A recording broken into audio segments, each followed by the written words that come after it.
طویل گلی کراس کر کے اس نے گیٹ کو ذرا سا دھکا دے کر دیکھا تھا گیٹ کھلا تھا۔ وہ تیزی سے اندر آ گئی اور اتنی ہی تیزی سے گیٹ دوبارہ بند بھی کر دیا تھا۔ سامنے برآمدے میں فون پر شاویز کسی سے بات کرنے میں مصروف تھا۔ ٹیوب لائٹ کی تیز روشنی میں اس کے چہرے پر چھائی پریشانی واضح نظر آ رہی تھی۔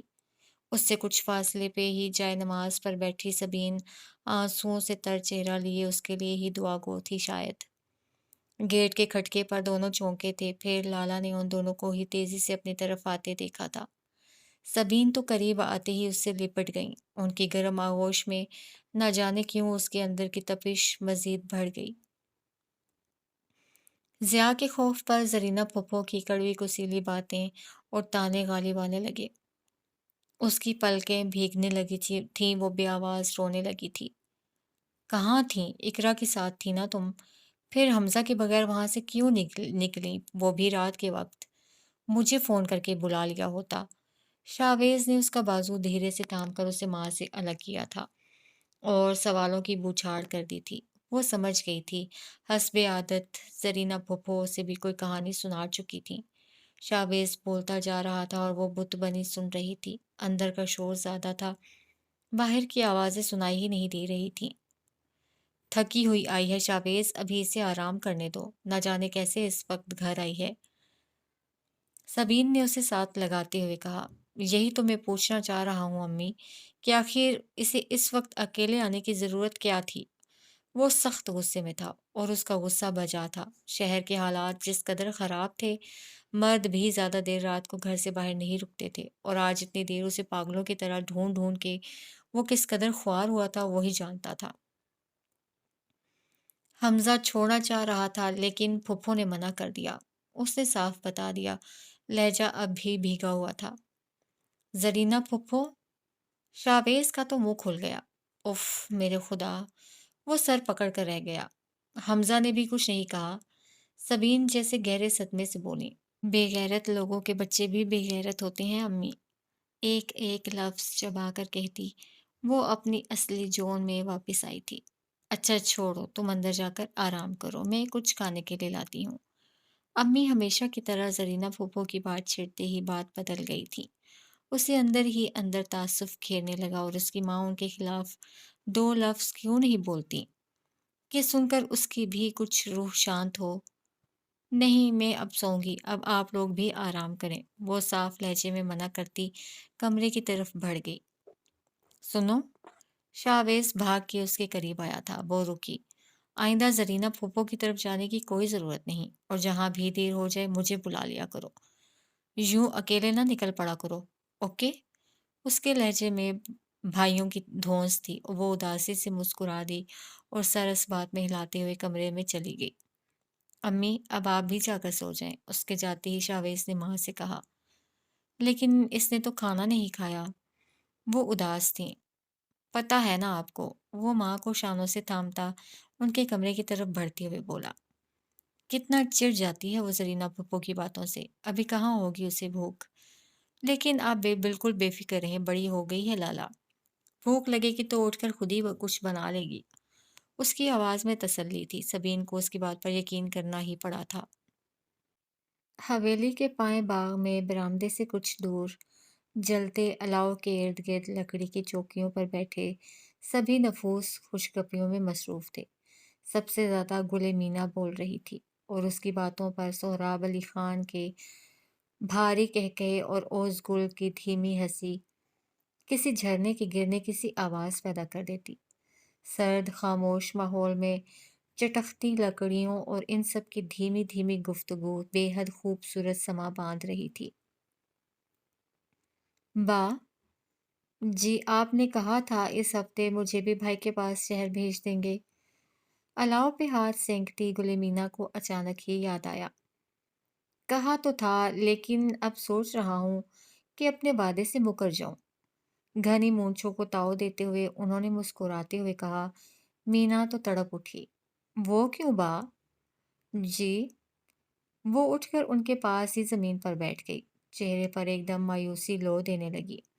انہوں نے اپنا دایاں بازو اس کے گرد لپیٹتے ہوئے اسے اپنے سینے سے لگایا۔ وہ اس لیے کہ تمہارے بعد بھلا میرا کیا ہوگا؟ انہوں نے پیار سے کہتے ہوئے اس کی پیشانی چوم لی اور اس گل نے رشک سے چھوٹی بہن کو دیکھا۔ وہ جانتی تھی کہ اس کے بابا کی زندگی میں اگر کوئی انسان اہم تھا تو صرف گل مینا ہی تھی۔ ضیاء اور اس کی حیثیت ثانوی تھی۔ صحرا کی کائنات کا محور گل مینا تھی۔ ضیاء ان کا واحد سپوت تھا، ان کا وارث، انہیں اپنی جان سے بھی زیادہ عزیز تھا۔ لیکن بہرحال ان کے کچھ اصول انہیں ضیاء سے بھی زیادہ پیارے تھے۔ لیکن اوز گل نے دیکھا تھا جہاں بات گل مینا کی آتی تھی وہ وہاں اکثر اصول بھی توڑ دیتے تھے، اور ایک دفعہ اس نے ہی مذاق میں کہا تھا، با جی اپنے اصولوں پر مجھے اور ضیاء کو قربان کر دیں، لیکن مینا، وہ گل مینا پر یہ سارے اصول ہی قربان کر دیں گے۔ اسے یاد تھا، اس کی بات پر باجی خوب دل کھول کر ہنسے تھے، اور آخر میں مسکراتے ہوئے گود میں بیٹھی معصوم گل مینا کی پیشانی چومتے ہوئے کہا تھا، ایسا ہو بھی سکتا ہے، گل مینا میں تو میرا دل دھڑکتا ہے۔ با جی، گل مینا کی تیز نروٹھی آواز پر وہ چونکی۔ باجی نے بھی مسکرا دیے۔ سرخ و سفید چہرے پر الاؤ میں جلتی آگ کا آتشی رنگ اسے مزید نکھار بخش رہا تھا۔ اوز گل کو ان کی گھنی مونچھوں تلے شرارت سے مسکراتے ہوئے بے حد خوبصورت لگے تھے۔ اچھا مذاق کر رہا تھا، انہوں نے پیار سے اسے ساتھ لگایا۔ تم دونوں تیاری کر لو، میں نے ضیاء سے کہہ دیا ہے، جلد ہی تمہارا کسی اچھے پرائیویٹ کالج میں داخلہ ہو جائے گا۔ انہوں نے بالآخر خوشخبری سنا دی۔ گل مینا تو اچھل پڑی، سچ باجی؟ ہاں باجی کی جان، لیکن یہ تو بتاؤ، میں تمہارے بغیر رہ نہیں سکتا، تم مجھ سے اتنی دور رہ کر کیسے گزارا کرو گی؟ انہیں تشویش تھی۔ یہ 4-5 گھنٹوں کی تو مسافت ہے باجی، پھر بیٹیاں کہاں ساری عمر ماں باپ کے گھر رہتی ہیں؟ اس نے شرارت سے کہیں پڑھا فلسفہ سنایا تھا، لیکن اوز گل نہ جانے کیوں سہم سی گئی۔ اس نے یکلخت باجی کے چہرے پر چھائی مسکراہٹ غائب ہوتی دیکھی تھی۔ اسے لگا آگ کا الاؤ ابھی پھیل جائے گا، سب بھسم کر جائے گا، کیونکہ اس نے دیکھا تھا اس کے باجی کو بیٹیوں کی شادی کے نام سے بھی چڑ تھی۔ وہ ان سے بے حد محبت کرتے تھے، انہیں خود سے جدا کرنے کا سوچ بھی نہیں سکتے تھے، لیکن یہ گل مینا، اسے گل مینا پر غصہ آنے لگا۔ اسے لگا مسکراتے باجی اب خواہ بگڑ جائیں گے، سارا ماحول دہشت ناک ہو جائے گا۔ محبت، مسکراہٹ اور یہ فسون سب ایک لمحے میں ختم ہونے والا تھا۔ اچھا ٹھیک ہے، باجی کی دھیمی آواز پر اس نے چونک کر سر اٹھایا تھا۔ الاؤ کی دوسری طرف آگ کے لپکتے شعلوں میں باجی کے سرخ پڑتے چہرے پر اب بھی ہلکی سی مسکراہٹ تھی۔ گہری مسکراہٹ سجائے گل مینا ان سے خوشی سے لپٹتی جا رہی تھی۔ اوز گل کی نظریں ان دونوں پر جم سی گئیں۔ گل مینا کی قسمت پر اسے رشک سا آنے لگا تھا۔ گل مینا کیا تھی ان کے لیے؟ اس نے ان دونوں کو تکتے ہوئے سوچا۔ آزمائش ہے تو کہہ لگاتی اللہ لوگ بالکل اچانک ہی گل مینا کے قریب آ چلائی تھی۔ وہ اس قدر اچانک وہاں آئی تھی کہ کوئی بھی اسے آتا نہ دیکھ سکا تھا، نہ کچھ دیر تک حرکت کر سکا تھا۔ پکڑ ہو گئی تیری، پکڑ ہو گئی، وہ اب کہے لگا کر کہتی الاؤ کے قریب آ چکی تھی، اور اس سے پہلے کہ ان میں سے کوئی کچھ سمجھتا اس نے دونوں ہاتھوں میں جلتی لکڑیاں اٹھا لی تھی۔ دونوں لکڑیوں کے سروں پر شعلے لپک رہے تھے۔ مہلت ختم ہونے لگی ہے، وہ آگ سہراب علی خان کو دکھانے لگی۔ انہوں نے بنا خوف زدہ ہوئے خوف سے چلاتی گل مینا کو حفاظت سے اپنے پیچھے کیا اور دھیرے دھیرے اللہ لوگ کے قریب آنے لگے تھے۔ یہی حرکت اللہ لوگ کے پیچھے کھڑی اوز گل نے بھی کی تھی۔ دھیرے دھیرے وہ بھی اللہ لوگ کے قریب آنے لگی تھی۔ تیری مہلت ختم، تیری مہلت ختم، وہ چلا رہی تھی۔ خالی ہاتھ رہ جائے گا تو، پکڑ بڑی سخت ہے، تیری پکڑ ہو گئی۔ وہ بھڑکتی لکڑی ان کی طرف بڑھاتے ہوئے دیوانہ وار کہتی، اور وہ جھٹکے سے پیچھے ہو کر اپنا چہرہ جلنے سے بھی بچاتے اور اسی قدر تیزی سے مزید آگے بھی ہو جاتے۔ پھر اس سے پہلے کہ سہراب علی خان ان تک پہنچتے،